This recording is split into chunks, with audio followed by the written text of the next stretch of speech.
Hoje é dia 10 de julho de 2023 e este é o episódio 255 do podcast do Ubuntu Portugal. O meu nome é Diogo Constantino e comigo tenho... Francisco? O Papa?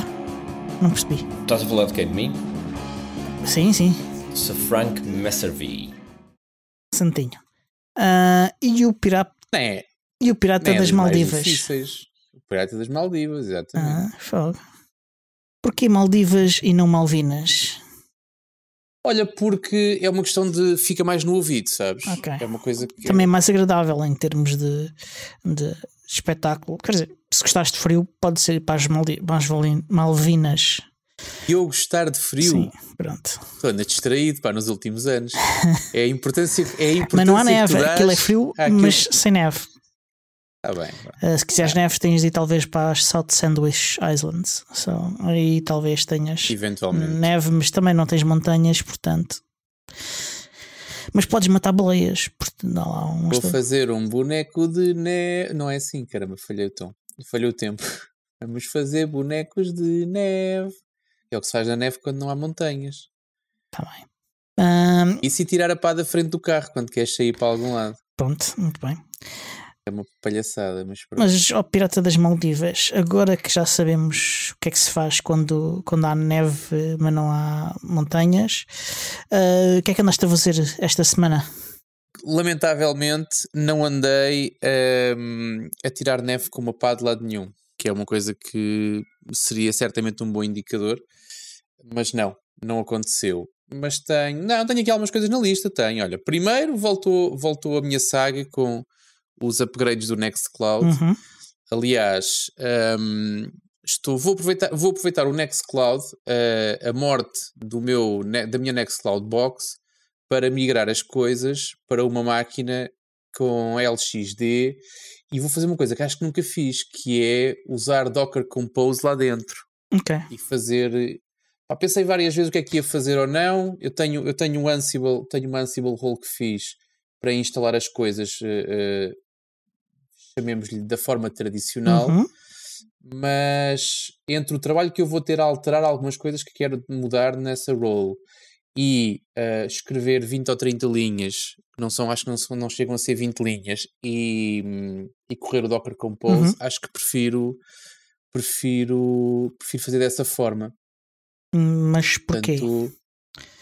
Porque eu já pensei nisso algumas vezes. Ou seja, a vantagem de tu teres um Docker Compose é que aquilo é mais facilmente migrável, se bem que quando estás num LXD também consegues exportar e consegues importar, portanto também acaba por não ser difícil.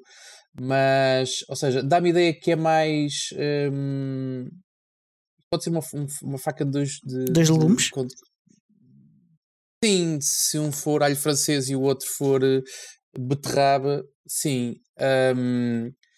Mas, ou seja, a simplicidade que tu tens num fecheiro Docker Compose, aquilo é um YAML e está tudo ali, evita uma série de outras configurações, e de facto uma Ansible role também pode ser um YAML, só que neste caso é um YAML com muito mais linhas, e é estares a manter uma coisa que se calhar podes não manter. Ou seja, se tu usares as imagens que já estão, o teu Docker Compose é o mesmo, vais subindo as versões calmamente, aquilo à partida vai subir tranquilamente. Eu pelo menos conheço algumas pessoas, e tu também conheces as mesmas pessoas que usam Nextcloud há anos em Docker e que estão muito satisfeitos com isso.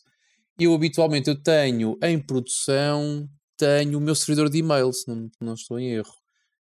Mas é a única coisa que eu tenho com um Docker Composezinho, que não fui eu que fiz,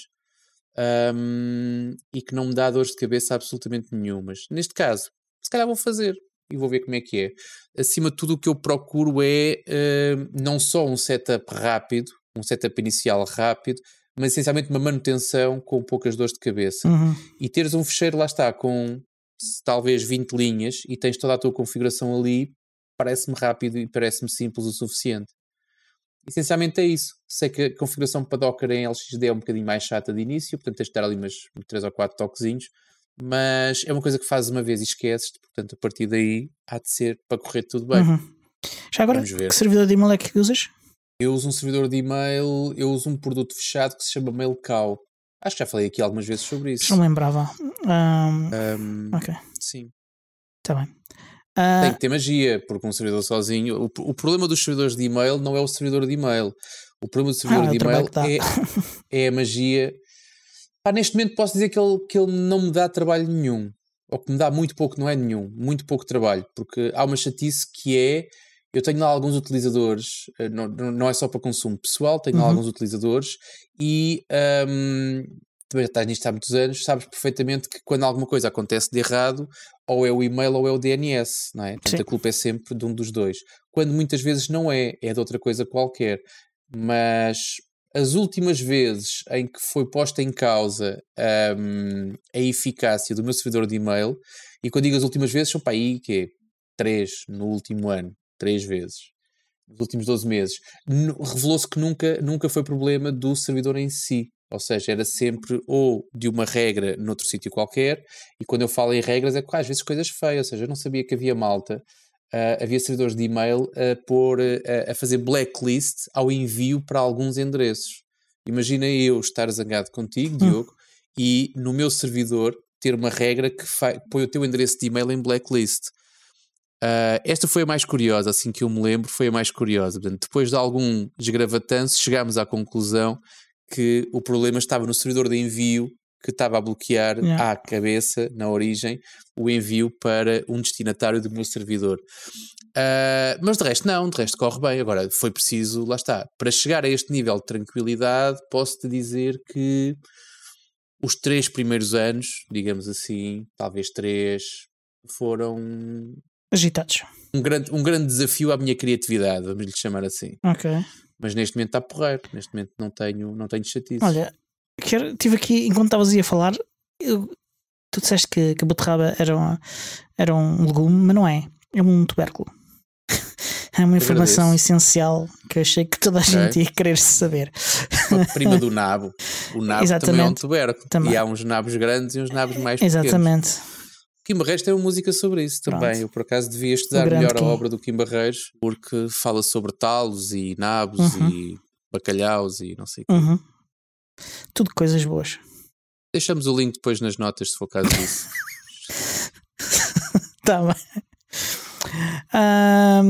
E mais alguma coisa? Claro que sim, então. Claro que sim, Diogo. Eu não tinha mais nada, mas tu perguntas-me se há mais alguma coisa, eu faço-te à vontade, que eu sou um gajo que gosta de agradar. Mas não, ando, ou seja, estamos a chegar ao verão, não é? Quando eu digo chegar ao verão é chegar àquela época em que começas a ir para a praia com frequência, para quem gosta de consumir praia, e então vi algures na internet um medidor de níveis de UV, que é uma coisa válida e é uma coisa que eu aprendi há pouco tempo, que deve ser uma métrica que tu deves sempre consultar quando vais para a praia, porque é aquilo que vai condicionar ou não a quantidade de protetor solar ou o fator de protetor solar que deves aplicar, se deves levar um chapéu de sol ou se não se justifica. Portanto, este tipo de negociação está diretamente relacionada com o nível de intensidade dos raios UV. E então gostava de pegar num... Ainda não sei como, porque eu só vi um print screen, que é como é que eu consigo juntar ao meu dashboard um gráfico de níveis UV, uma coisa, não sei ainda muito bem como, provavelmente um daqueles amarelo-verde, tipo semáforo, para os filtros UV. Tenho também, e esta sei como é que eu faço, mas ainda fui preguiçoso, ainda não fiz, que é o gráfico do custo de energia, as variações do leilão ibérico. E também uma coisa que eu me lembrei, que é, não sei se esta é muito útil ou se é só uma parvoíce da minha parte, mas que é ter umas métricas também no painel de início com o número de mensagens que eu tenho na minha caixa de correio, na caixa X, e o número de mensagens não lidas, ou seja, quantas são as mensagens e quantas estão por ler. Se bem que as por ler acho que não é muito útil, porque elas normalmente, as que não estão lidas, eu vou ver pelo menos o que é, para ver se há uma coisa urgente ou não, mas, ou seja, ter uma noção porque eu meço muito o atraso do meu trabalho, ou a quantidade de respostas que tenho para dar, pelo número de mensagens que tenho na minha caixa de entrada. E então isso acho que vai-me ser bastante útil. Eu acho que há uma integração para IMAP e que te permite dar exatamente essas métricas, e acho que é por aí que eu vou andar nos próximos tempos. Quando eu digo nos tempos, será uma semana, 2, 3, provavelmente. Muito bem, muito bem. De resto, em relação ao meu Wayland, ainda não consegui chegar a nada. Recebi feedback vário e abundante, mas sempre com a mesma resposta, que é não faço ideia. Pronto. Portanto, continuo a aguardar uma maneira de uma forma programática, conseguir manipular as janelas do meu ambiente de trabalho. Então, e tu, Sr. Frank, coisa? Pá, tu consegues. Espera. Uma beterraba não é um legume, é um tubérculo. E este gajo é um senhor, não é um ser? Português. Então, ele é que estava a dizer, ele é que é o pedante de dizer as coisas em português. Opa. Ele é que é o pedante. Caramba. Insultos a toda a hora. Mas sim, é verdade. Messervy. Santinho. Olha, já agora, a batata, creio, também é um tubérculo. Também. Se não estou enganado. Pronto, Sim, fica a sim. informação. Estás correto. Isto é só coisas interessantes e importantes. E o rabanete? Toda a Acho que gente se também. esquece do rabanete. Acho que também, mas confirmo já. Sim, é importante. Vai, por favor, confirma, porque estamos todos... Sim, entretanto vai-nos Sendo contando que- como correu a tua semana. Sendo que lança aqui outra que é a cenoura. É um tubérculo. É, não é? Pronto. Afianças. Sim. Confirmaste já. Não, mas é a informação Tens a que eu tua sei. mão direita numa guilhotina. Tens a tua mão direita numa guilhotina. Eu não ponho mão Se a direita cenoura nunca não for numa um tubérculo- guilhotina, pelo menos de livre vontade. Eu não estou a dizer que foi de livre de vontade. Está na guilhotina. Se a cenoura não for um tubérculo, a guilhotina corta-te a mão. Se for um tubérculo, tranquilo. Portanto, continuas a confiar a cena. Sim. Ok, Pronto. pronto. Então é o teu nível de confiança, acho bem. Pá, pronto. Podemos avançar. Olha, eu queria só um esclarecimento em relação a essa história das Malvinas. Vocês não querem dizer Falklands? Eu acho que vocês querem Não, dizer não, Falklands. Não, Eu não quero dizer eu nada. não sou bife. Eu para mim é digo, Maldivas. eu digo O as Diogo coisas é em que- português. Daqui a pouco temos todos os ouvintes argentinos a boicotar o podcast. Não, eles dão-me uma em razão. Não, a boicotar por Portanto, minha causa. Isso talvez. Está bem. Bom, coisas. Os muitos coisas- milhões de ouvintes de argentinos. Milhões. Como um gajo queima mais de 10 minutos deste podcast. É verdade. A falar de Estava aqui agora a rabanetes. pensar. Bem, Rabanetes e afins. Olha, queria só Ok. acrescentar uma coisa em relação àquilo que disse o Pirata das Maldivas. Eu só uso o fator 50. Portanto, é o mais alto que eu apanho, é aquele que eu uso. E nem à praia Não é? vais, Primeiro, não vou à praia. 2, quando saio à rua, quando está assim estes dias horríveis, é fator 50, daquele de criança, sabes? Eu vou ao supermercado ou à farmácia, olha, qual é o mais alto que tem? Este aqui que é para crianças abaixo dos 2 anos de idade. É para mim, pronto, embrulho meio 3 É litros. esse. Já agora usas proteção mecânica ou química? Define a diferença entre uma e outra. Uma faz-te barreira física e outra faz-te química. Pronto, acho que está explicado. São as duas creme, nenhum arranha. Não faço ideia, nunca pensei Sei lá nesse isso, pá. assunto. É creme solar, fator 50. Pronto. Curiosamente, no meu Home Assistant, no meu painel, tenho o índice do ultravioleta do dia, que me é trazido A sério? pelo... Do dia. Sim. Mas flutua com a hora. Eu sei Devias que fazer por flutua. hora. Eu tenho dois cartõezinhos no meu painel principal, mandei-te pelo Telegram a captura de ecrã, e tenho uma agulha que tem 0 a 11 do índice UV, e portanto aquilo vai subindo e descendo ao longo do dia. Eu vou vendo, Era isto é que- seguro sair de casa, não é? Por isso é que eu estou em casa a maior parte do tempo. E depois ainda tenho outra cartinha que tem um gráfico de linha com a evolução da exposição UV durante o dia, e vai subindo e descendo. E eu Exatamente. vejo quando é que está no zénite, quando é que está o ponto mais alto UV. Essa é a hora que eu definitivamente não saio de casa, porque eu sou assim portanto, pálido. és um vampiro. Ok. Como é que fizeste isto? Isto é... Foi muito fácil. Eu integrei eu adicionei aquela integração de meteorologia, que eu creio que é do Instituto Norueguês, não sei do quê. Uhum. E depois fui ao painel e fiz E está lá uma... Sim, Ok. adicionar um cartão, uma carta, um coisa. E depois tens a escolha do índice UV, que é trazido por essa integração, e tu só tens de escolher. Se escolhes o gráfico de linha, ficas com o gráfico de linha, ele vai-te dando a evolução. Sim, isso é básico. Sim. A minha questão era onde é que tu sacavas os dados. Mas já percebi. Sim, depois podes Se construir calhar eu tenho isso o já, da só me agulha. falta fazer um gráfico. Se calhar já tenho isso, só não isto fiz foi o vem gráfico ainda. Deve ter. por omissão. Isto está aqui algures nas integrações. Para mim não foi difícil. Vou já ver. Se eu que sou nabo, tubérculo nestas coisas e consegui, tu também consegues. Com muito mais facilidade do que eu. A questão é se tenho acesso aos dados ou não. Tens. Isto é público. Tens. Isto é, sim, O sim, Instituto não é ser Noruega- público, é se já tenho a integração, se já tenho a integração ou não. Isso podes ainda não ter instalado assim. Pronto, exato. Eu estava a achar como é que tu sabias quais são as integrações que eu tenho, Diogo. Ia-te já fazer aqui uma série de perguntas. Mas acesso aos dados. Ui! Isso eu depois tinha de te matar. Eu tenho aqui uma integração do Pronto. IPMA, do Instituto Português do Mar e da Atmosfera, mas nunca consegui pô-la a funcionar como deve ser. E depois tenho outra de AccuWeather. Eu acho que é essa que eu uso. O do IPMA. do Instituto Norueguês de Meteorologia da Noruega é melhor e é, por exemplo, a mesma fonte de dados que é utilizada para a aplicação de meteorologia do Ubuntu Touch. Exato. Se bem que eu tenho aqui uma que é AccuWeather, que funciona. Sim. Funciona bem, nunca tive razões de queixa. E lembro-me que numa das minhas instalações também tinha o tal Instituto Norueguês, mas aquilo falhava-me. Não sei porquê, mas pronto. Fica a dica. Nunca me falhou, mas o do IPMA também ainda não me falhou, tirando dos dados não serem muito bons. Pois é, eu uso o IPMA, só que o IPMA não tem menos informação. Sim. O índice UV é capaz de não lá estar. E é muito imprecisa e frequentemente muito incorreta. Não está. Como é que se chama do Instituto Norueguês? Trata-se já disso. Noruega, qualquer coisa. É pesquisar. Pesquisas Noruega e aparece Norwegian qualquer coisa. Institute of Air Research, deve ser, não é? Talvez sim. ILU. Ok. Mas Mas a música do 0 Sir para 2000. Frank, vá, continua lá.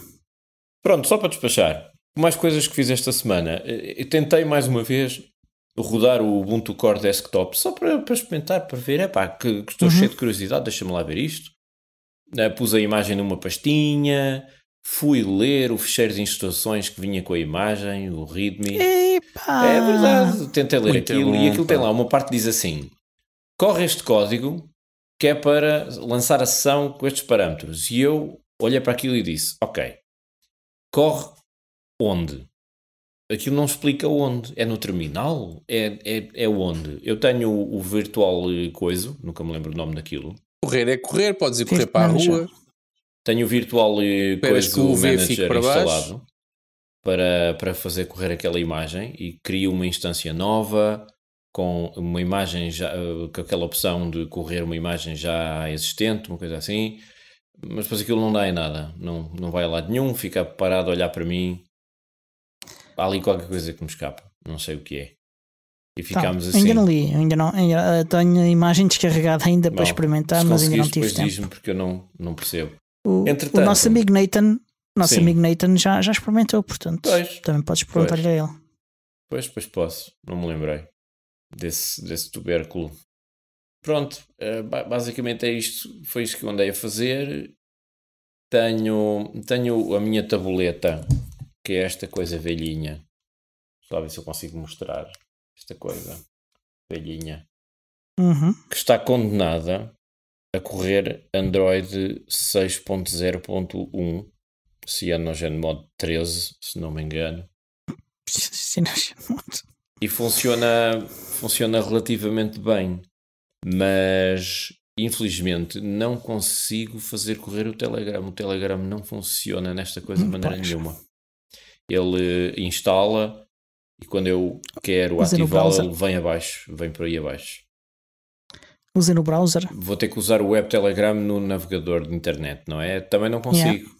Firefox não funciona, no Fennec também não funciona, no Lightning também não funciona, só funciona no Opera, por qualquer razão que me ultrapassa.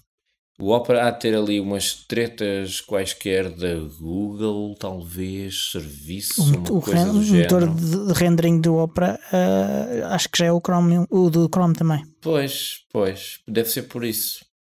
E como isto é um sistema operativo desgulgulado, há ali qualquer coisa que o Telegram precisa para correr, a aplicação do Telegram, que o manda abaixo. Mas o browser nativo e pré-instalado não corre? Não. O web Telegram também não corre nisso. Portanto, estou... E no Opera é muito lento, é praticamente, só dá mesmo para manter-te ao corrente, mas tens que esperar uns minutos para aquilo carregar, etc. Não é prático. Então não é muito corrente. Pois. Pronto, é onde estamos. Entretanto, já tive pessoas esta semana a perguntar-me se eu estou no Threads, aquela coisa do Meta, do Facebook, e eu respondi não. Eles perguntei, não queres experimentar? E eu disse, não. Então, mas toda a gente usa a Threads. E eu, não usa. Toda a gente? É a conversa do costume, da treta, do pessoal info-excluído. E está-me a irritar sobremaneira. Quando o Twitter começou a ter aqueles problemas todos e houve uma migração de gente para o Mastodon, os artigos de jornal que eu ia apanhando por aí, a não ser que viessem de pessoas minimamente informadas, ou ignoravam o Mastodon, ou quando falavam do Mastodon é muito complicado de usar e não está lá ninguém, não estão lá as celebridades, não sei, é uma chatice e tal. Agora que o Zuckerberg aparece com uma cópia do Twitter a dizer, e tal, tenho aqui isto, os jornais não param de falar daquilo e é tudo, está toda a gente no Threads, está toda a gente, está lá, olha, está lá a Beyoncé, está lá, não tenho pachorra, a sério, a info-exclusão dos jornalistas é uma coisa impressionante. Pronto, eu estou no Mastodon, não tenciono sair tão cedo e não tenciono entrar para a nova moda das redes sociais de microblogging. Como é que se chama aquela treta? Eu estou cada vez mais velho e resingão, palavra de honra. Foi a minha semana. É um facto. O que é difícil, é um feito em si. Exato. Foi a semana possível. Pronto. Eu, pelos meus modos, estive a trabalhar, a preparar o BookOn Portugal, que deverá ser anunciada muito, muito brevemente oficialmente, e Call for Papers deve estar nos próximos dias, ainda esta semana, espero eu. Também estive no Digital Rights Drinks em Lisboa, que espantou-me pela quantidade de gente que apareceu.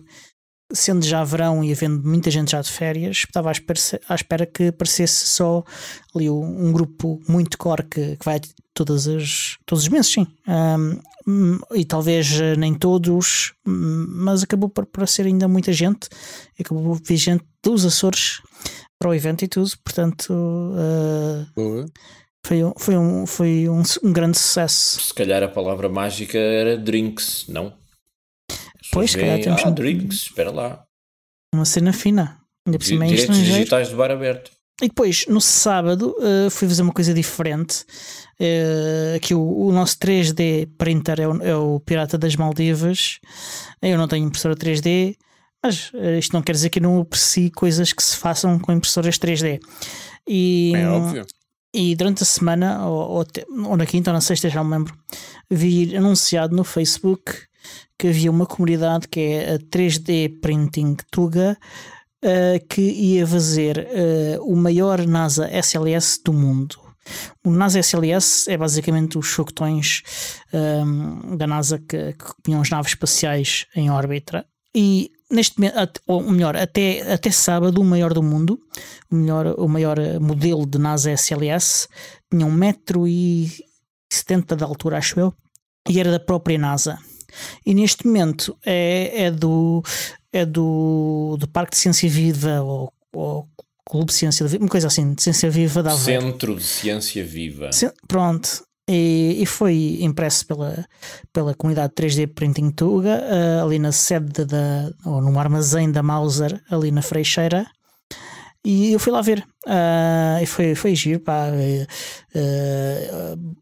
quase todas as peças já estavam, porque aquilo foi feito de forma modular, apesar do desenho não ser modular.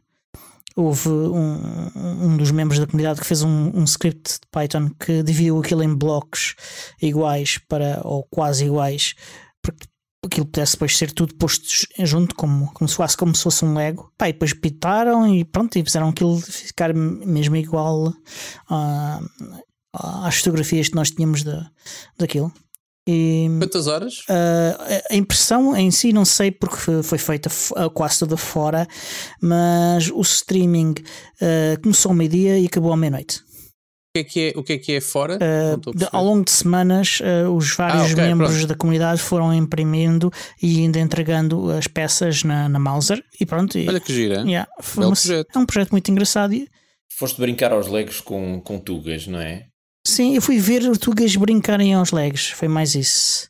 Eu pensei que tu abominava as coisas com o nome de Tuga. Pronto, e pá, sim, não gosto do nome Tuga, sim. Está bem visto. Eu não gosto do nome Tuga, acho que é um bocado depreciativo.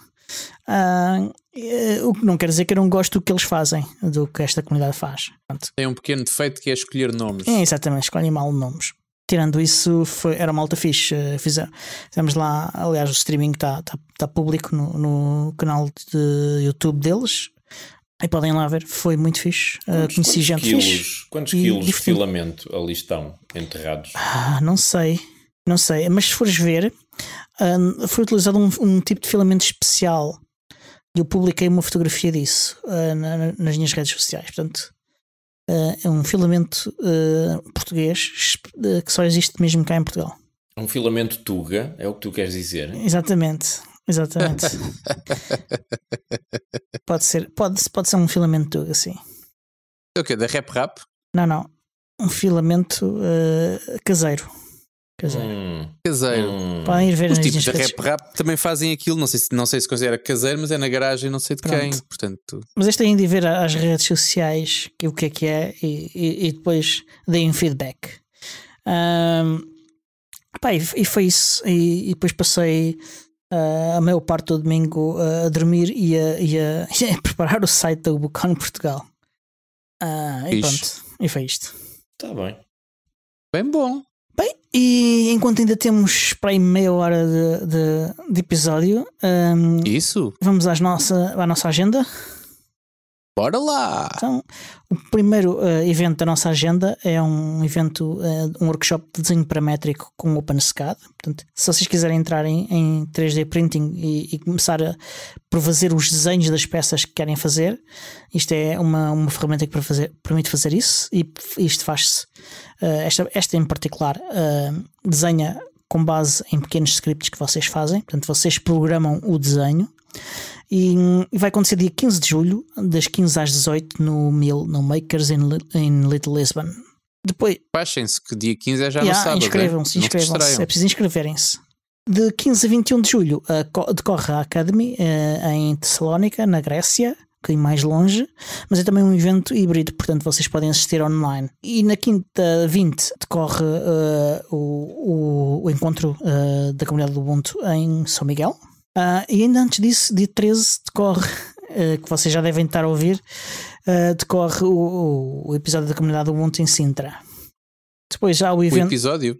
Sim, deve sair no mesmo dia. O Freedom Not Fear será em Bruxelas. É um evento de direitos digitais focado especialmente em privacidade, mas não só. De 1 a 4 de setembro. Respeitem os detalhes nas nossas notas de episódio, porque há inclusive financiamento para poderem ir, mas há datas limite para tudo isso, portanto respeitem as notas.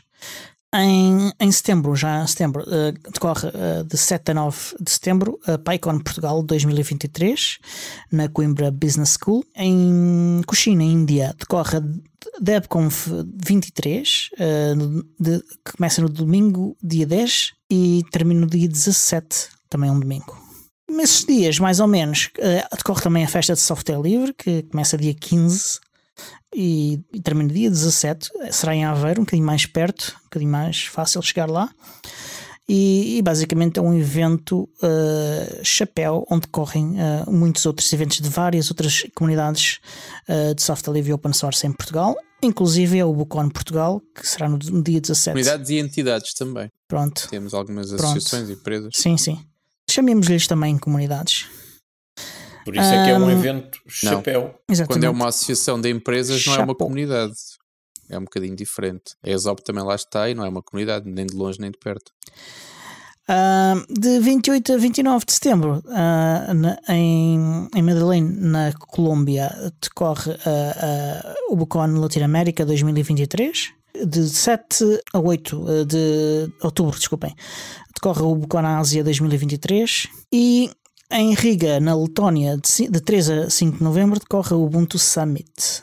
Portanto, apliquem, candidatem-se a ter talks, workshops, o que for. E pronto, e é isso. Nós temos vários bundles recomendados, que é uma forma fixe também de nos apoiarem. Vão espreitar, porque ainda tem cerca de 7 dias para cada um, creio eu. E temos também vários dispositivos novos da NitroWall e 2 NitroPads, portanto da NitroKey, que são dispositivos já muito interessantes. Estes NitroPads são portáteis muito, muito fixe. Não sei se já espreitaram vocês. São ThinkPads na prática? Não, estes já não são. Já não? Estes já não são. Confesso que nem sabia que eles faziam computadores portáteis. Eu pensei, bom, blasfémia. Chaves encriptadas, segurança, isso tudo, firewalls, sim senhor, muito lindo. Computadores mas, portáteis, por acaso, não. Tem uns NitroPads que costumam ser, de facto, como o Tiago disse, ThinkPads. Estes não são. E este já tem aqui um músculo de fazer inveja. Portanto, se quiserem computadores pensados para ser seguros e correr software livre com o sistema operativo e terem até firmware livre, deem uma vista de olhos, e quer ao comprarem bundles do Humble Bundle, quer ao comprarem computadores ou NitroKeys da NitroKey, podem contribuir para o nosso podcast de forma financeira, porque podem usar os links de afiliado do nosso podcast. Porreiro. É verídico. Mas imagino que os NitroPads devem ser assim careiros, não? Eu não me lembro dos preços, eu não notei os preços, mas pelas especificações que eu olhando aqui para eles, por exemplo, um deles tem até 64 GB de RAM, podem ser carinhos, sim.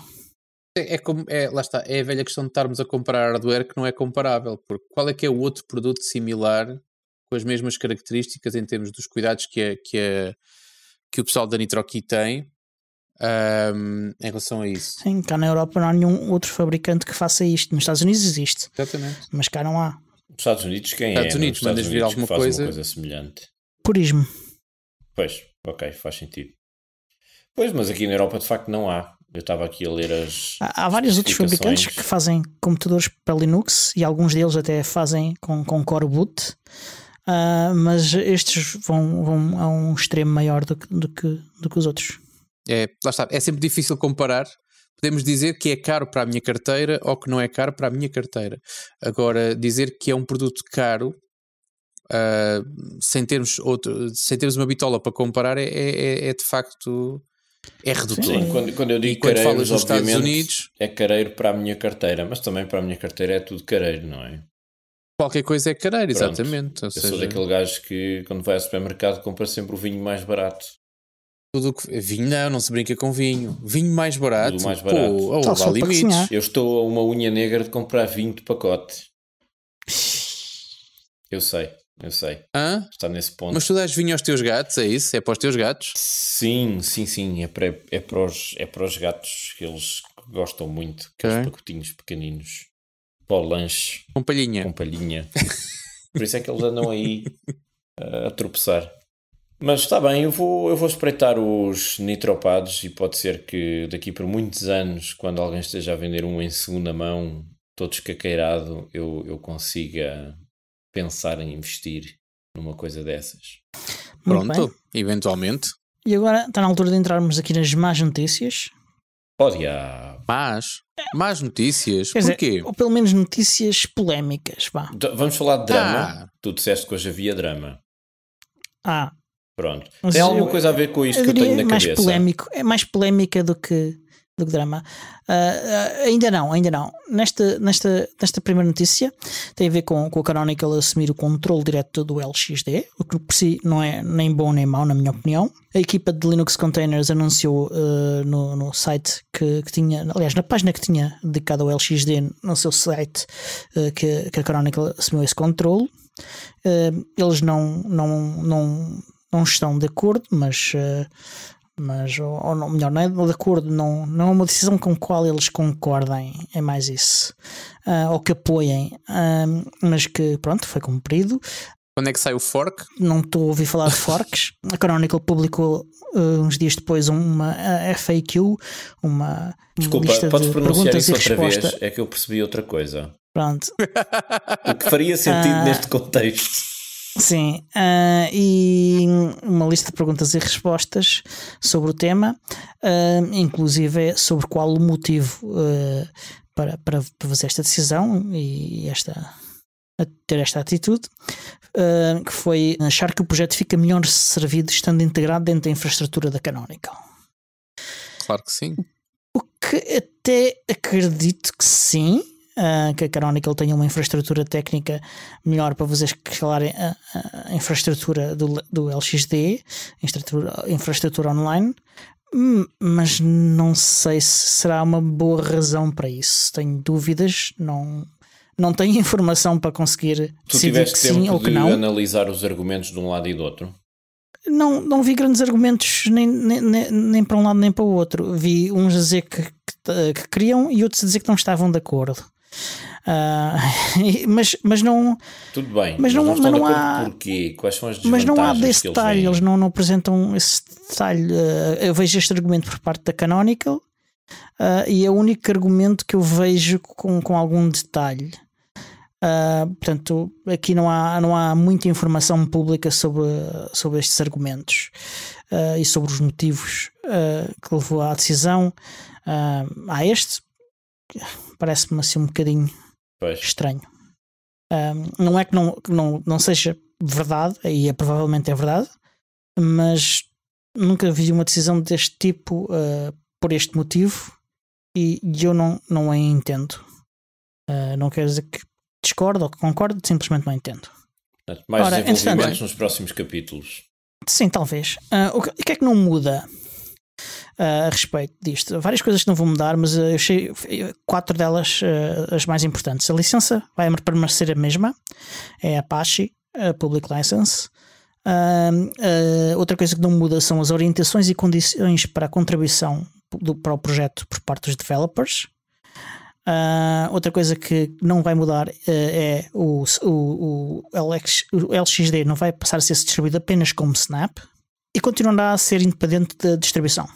Pronto, do Ubuntu. Mas esta é a parte negativa e foi por isso que eu disse ao princípio que era uma má notícia, pelo menos eu sinto que é uma má notícia, é que o líder do projeto LXD e que era também o líder da equipa de LXD na Canonical anunciou hoje que desde sexta-feira que já não trabalha na Canonical.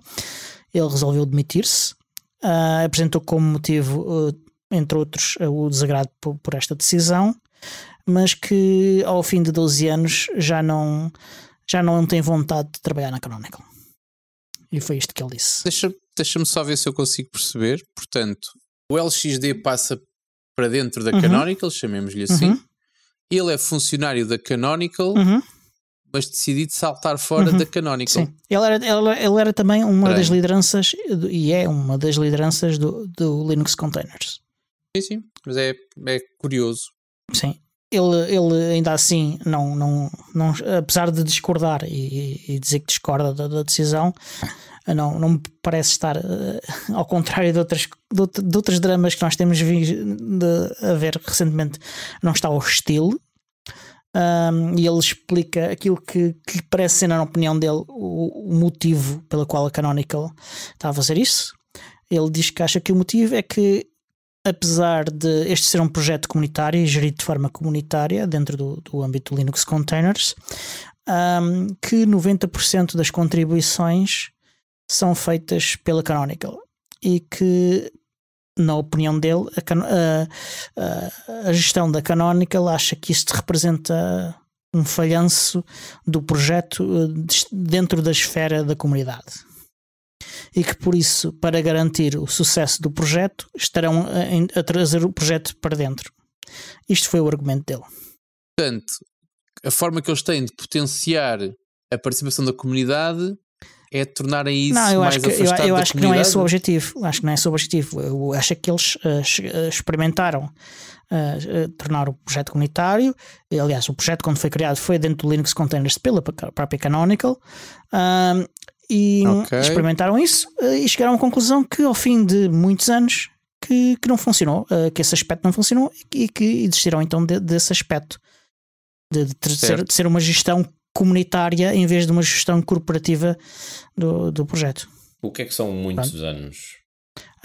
O LXD já existe há muito tempo, não sei exatamente há 10, quanto tempo, mas 15? Ou mais, sim, uns 10 anos ou mais, sim. Mas a culpa é da participação escassa ou participação caótica da comunidade? Escassa. Pois, enfim. Não sei. O que ele diz não é a posição pública da Canonical, é o que ele acha que é a posição da Canonical. Pronto. Sim. De qualquer forma, não sei quais são os planos que a Canonical tem para o projeto e que acha que não consegue desta forma executar, estando dentro o projeto a ser gerido dentro da comunidade e não diretamente pela Canonical. O que ele disse também é que o projeto não parece estar em risco, que a Canonical está a contratar muita gente para o projeto, para trabalhar no projeto, e que o projeto faz parte de várias coisas dentro da Canonical e que não parece que haver um risco da Canonical abandonar o projeto de alguma forma. Portanto, e vimos nós até o Ubuntu Core Desktop depende pesadamente do LXD, portanto... Mas há outra questão também que é curiosa, que é, isto vive na comunidade, funcionava bem, porque o produto funciona bem. Sim. 90% das contribuições vêm de dentro da Canonical, portanto significa que não é tão distante quanto isso. Não. Aliás, o líder do projeto era também líder da equipa na Canonical. Exatamente. Portanto, ou seja, é ainda mais curioso quais são os ganhos reais, além de terem perdido o líder do projeto. Sim, não é? Isso parece-me negativo. Uma perda significativa, exatamente. Agora, qual é que são os ganhos, ou quem tomou essa decisão, o que é que estava à espera que acontecesse, que fosse uma decisão recebida de braços abertos? Vai mudar assim tanto tecnicamente que justifique esta... Ou então é uma tomada de posição. Eu não sei. Lá está. Não sei. Não sei quais são os planos e porque é que eles não seriam bem servidos estando tudo como estava e portanto não quero fazer também grande exposição porque o que eu não sei. Exatamente. Um amigo dizia-me há muitos anos atrás que é melhor uma má decisão do que uma indecisão. Acho que essa cabe numa dessas. Alguém na Canonical tinha de tomar uma decisão e tomou a decisão possível. Mas a pergunta é, mas se não tomasse esta decisão, continuava o projeto tudo na mesma, morreria? Não creio que ficava sim. na mesma e está a funcionar. funcionar. Portanto, esta decisão não tinha que ser tomada. Eu pelo menos não tenho conhecimento de nenhum motivo para que ela tivesse que ser tomada, porque não quer dizer que não haja, eu só não sei e não vejo e não entendo porque não vejo. Pois, mas há aqui manobras, eu fico com a impressão de que a Canonical está a tentar posicionar para um avanço qualquer no mercado e que estão a reunir os recursos e a reorganizar os recursos para irem numa direção qualquer. Poderá ser. Nos próximos tempos. Sim. A mim parece-me que a Canonical está de facto a querer consolidar várias coisas. Exato. Para ir numa direção qualquer e nem falo do mercado, estou a falar até do ponto de vista técnico e para isso está a tomar um conjunto de decisões para ir nessa direção. Eu não sei qual é. Podemos expor algumas coisas, alguns aspectos. O Ubuntu Core Desktop é claramente a apontar uma direção. Podemos fazer algumas exposições sobre qual é essa direção com base nisso. Podemos também ver a aposta cada vez maior da Canonical no IoT em alguns produtos que estão construídos de forma satélite ao Ubuntu, mas que não são necessariamente Ubuntu e que servem a área de enterprise, data center, infraestrutura e afins. Está aqui parece haver uma estratégia qualquer, não consigo identificar porque não sei o suficiente para isso e também não me dediquei a pensar muito sobre isso.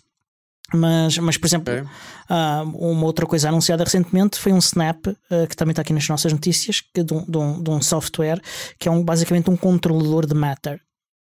Portanto, o Matter é um protocolo, é mais uma API, mas pronto, permite a interoperabilidade entre vários controladores de dispositivos IoT de fabricantes diferentes. Portanto, há aqui claramente uma estratégia assente em vários pilares diferentes, em que a Canonical quer de facto assegurar que domina o suficiente alguns projetos para poder trabalhar e criar produtos e serviços ao rodar esses projetos. O que é legítimo, é uma empresa e é isso que uma empresa faz. Rentáveis. Sim, e até porque nós sabemos que faz parte da estratégia da Canonical ser posta em bolsa. Portanto, há que faturar para isso. E isto é algo que está anunciado há muitos anos e que todos os anos se diz este ano, mas que nunca foi. Portanto, é isso. Se há uma excelente maneira de estragar qualquer iniciativa que tenha sido desenhada na sua gênese com o bem comum como objetivo, é colocá-la em bolsa. A partir do momento em que se coloca em bolsa, o acionista quer o lucro ao fim do trimestre, estraga logo tudo. O outro tema que nós temos a seguir, que até estava organizado como sendo antes, mas eu deixei para o seguinte, que é o caso da Red Hat. O caso da Red Hat e o código-fonte do Red Hat Enterprise Linux.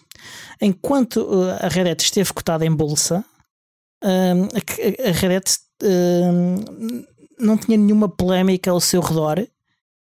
E foi mesmo só durante o período em que a Red Hat esteve cotada em bolsa que não houve nenhuma polémica ao seu redor e que as suas decisões eram todas bem vistas pela comunidade como sendo benéficas. Isso agora depende dos acionistas que lá estavam, não é? Eram muitos, porque desde como funcionários eu conheço várias pessoas. Eu conheço várias pessoas que não eram também funcionários e que tinham ações havia uma dispersão relativamente grande do capital. Mas não havia acionistas maioritários? Não tenho conhecimento, provavelmente que maioritários não sei, mas com uma maioria talvez. Com uma maioria de voto e aquelas coisas todas em conselho de administração. Talvez houvesse um que tivesse mais que muitos outros e que em conjunto com outros conseguisse fazer decisões. Eu não sei exatamente qual era a estrutura acionista da Red Hat. Mas sei que havia uma grande dispersão do capital. O que eu tenho medo é de daqueles acionistas que pensam a curto prazo e que só investem quando têm uma promessa de rentabilidade elevada a curto prazo e que geralmente desvitalizam as empresas e as destroem completamente por dentro. Tinha boas contas, tinha boas contas e bons resultados, portanto não havia grandes pressões sobre a Red Hat. E desde que foi para a IBM, que foi comprada pela IBM e que passou e deixou de estar cotada em bolsa, que passou a haver polémicas. Pois.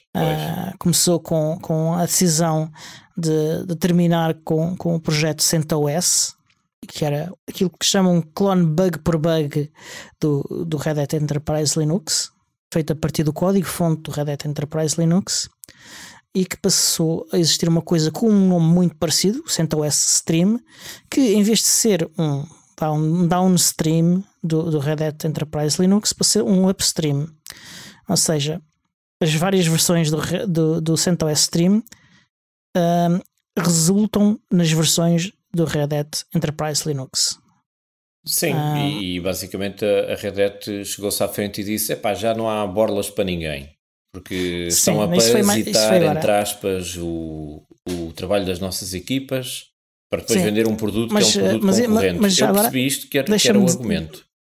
Aqui a coisa mais importante de tudo a esse respeito foi que o código-fonte do Red Hat Enterprise Linux estava ainda a ser publicado num repositório de Git do CentOS. Okay? E este repositório de Git era público, de acesso público, portanto qualquer pessoa podia ir lá e ir buscar o código-fonte. E a Red Hat anunciou há 2 ou 3 semanas, já não sei, já perdi a conta, que esse repositório iria deixar de existir e que o o CentOS Stream iria passar a ser a única forma de obterem o código-fonte do Red Hat Enterprise Linux. Isto para quem não é cliente ou parceiro da Red Hat, porque os clientes ou parceiros da Red Hat podem pedir o código-fonte do Red Hat Enterprise Linux e por serem clientes obtêm o código-fonte.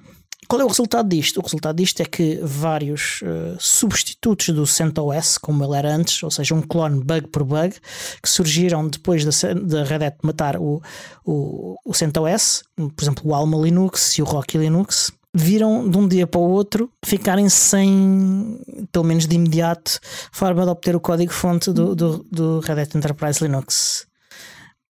E obviamente que ficaram preocupados, toda a gente ficou preocupado.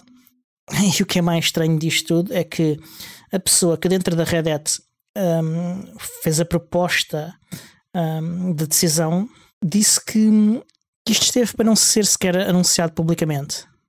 E aliás, isto foi implementado numa sexta-feira e logo nessa sexta-feira aqueles projetos, o Alma Linux e o Rocky Linux, começaram a notar que alguma coisa se passava. E durante o fim de semana é que foi publicado num blog da Red Hat, ou na segunda-feira, não sei, num blog da Red Hat, a explicação do que é que se passava. E todo o tom do post do blog é assim um bocado, digamos que pouco simpático em relação... mesmo. Sim, chamou freeloaders, chamou Exatamente, várias coisas para estas distribuições. E quando viram uma reação muito negativa da comunidade, até exageradamente negativa também, assim como o tom da Red Hat foi exageradamente negativo, também a reação do outro lado foi exageradamente negativa e até um pouco precoce antes de terem a informação toda e todos os factos sobre o que é que se estava a passar. A Red Hat respondeu novamente e a insistir no tom negativo o que é espantoso. Mas, por falar em tom negativo, parece que esta semana a Oracle também veio molhar o pão na sopa. Sim, foi há algumas horas atrás a Oracle veio responder à Red Hat. As outras distribuições já tinham respondido também de várias formas, mas espantou-me também muito o tom com que a Oracle respondeu. Não sei se o Tiago já teve. Dá para ler o tonzinho, a resposta? Tonzinho sardónico, sarcástico da coisa muito toda. Sarcástico, sim. Sobretudo a frase no fim. Os últimos dois parágrafos são muito agressivos, sim. O que é que se anda a passar no meio tecnológico que tudo o que é gestor se anda a passar da marmita? O que é que se passa aqui? Está tudo muito nervoso. É pessoal a lutar em jaulas? É concorrentes a aparecer com produtos semelhantes? Não, ainda não viste, mas hoje vi um screenshot de um tweet do Elon Musk a propor que se medisse o tamanho do órgão sexual masculino. Pois. Disse? Sim. De quem? Dele e do Zuckerberg. Portanto. Ok. Pronto. Está tudo tolo. Também acho que sim. Mas é exatamente por essas razões. Eu sei que eu se calhar estou a exagerar, mas é por essas razões que eu normalmente reajo a este tipo de histórias com o não tenho paciência para isto, não tenho energia para isto. Portanto, eu perco o menos tempo possível sempre que eu ouço, desculpa Diogo, sempre que eu ouço associado a qualquer história o termo, tal como tu tens aversão ao nome Tuga, eu tenho aversão ao título, ao tag Drama, exatamente. Não tenho paciência para dramas, não tenho energia, não tenho paciência, e se calhar o que falta a essa gente é filhos, se calhar, se tivessem filhos, preocupavam-se com os filhos e deixavam estas coisas, ou vão trabalhar ou qualquer coisa, Eu honestamente reajo ou não reajo, não é? Ou desvio-me, ou então o que eu tenho e eu sei que é pecado, mas que é inveja, que é malta com tempo livre, e é uma coisa que eu tenho pouco, é tempo livre, e eu invejo essa malta. Eu percebo perfeitamente. Eu entretenho com isto, na verdade. é o motivo pelo qual... Quantos filhos tens, Diogo? Eu não tenho nenhum, claro. Eu entretenho-me a acompanhar. Acho um bocadinho divertido. A única parte que me preocupa aqui, e é exclusivamente isto que me preocupa, é se o que a Red Hat está a fazer cumpre ou não a GPL. E isto porquê? Porque o contrato que a Red Hat tem com os clientes diz que se eles redistribuírem o código-fonte do Red Hat Linux ao qual eles têm acesso por serem clientes, que eles perdem o contrato com a Red Hat. Eu não sei se isto é legal ou não. Se me perguntarem o que é que eu sinto que é, sem ter certezas, eu diria que parece-me que é ilegal. Ou seja, mais uma vez, mais um exemplo de Mas alguém eu que está vejo a pôr advogados... cercas à volta de coisas criadas com licenças que não deveriam tê-lo. Mas, exatamente. Se calhar a Red Hat devia fazer um fork com licenças diferentes, digo eu. Não pode. Pronto, tu não podes mudar a licença de uma obra do qual tu ou não és autor único ou não és autor. Pois. Porque o direito é do autor, não é do redistribuidor. Exatamente. Apesar da Red Hat ser o maior contribuidor para a comunidade de software livre do mundo, diria. O maior, mas não o único. Não o único, sim, garantidamente. E vejo advogados a dizer que é ilegal, outros a dizerem que não têm certeza, outros a dizer que não é. Portanto, eu gostava de ver isto decidido em tribunal. Não porque eu queira ver a Red Hat em tribunal, não tenho qualquer vontade a esse respeito, para clarificar, nem a Red Hat, nem a empresa nenhuma, mas só porque eu gostava de ver esta questão legal esclarecida. Deixa-me só fazer-te outra pergunta, Diogo. Portanto, filhos não tens, também não tens subscrição na Netflix, não é? Não, tenho de outras coisas do Netflix, por acaso não. Mas pronto, e já passámos um bocadinho aqui o nosso tempo do podcast. O último foi um bocadinho curto, este é um bocadinho mais longo. Para compensar. Exatamente. Resta então dizer que este show é produzido por mim, Diogo Constantino, pelo Tiago Carrón, pelo Miguel, e é editado pelo Alexandre Carrapiço, o Senhor Podcast. E até para a semana. Até à próxima. Adeus.